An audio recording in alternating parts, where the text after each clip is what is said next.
My thinking is that the best way to, in your learning from the colonial white man, is the most effective thing they've done. I think the Nigerians are a great example of this.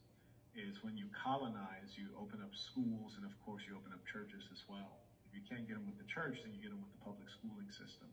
So even if they say that they're like doing their native religion, or they say they're an animist or they're voodoo or whatever the heck they claim, if you hit them with the public schooling system and the schooling is in English, you already got them because you robbed them of their native language. You made your language the language of the land. And then in addition to that, you get to control what they learn and what they believe is right. You teach them history, you teach them about you. Sometimes you teach them about themselves, but you only teach them that they are inferior.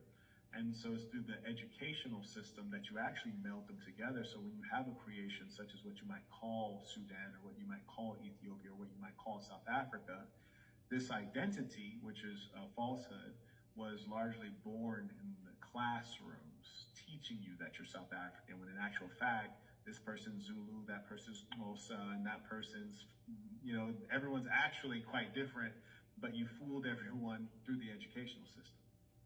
Assimilation and enculturation process. They work on the minds of the youth to indoctrinate them into a new identity, to displace and supplant their old identity. And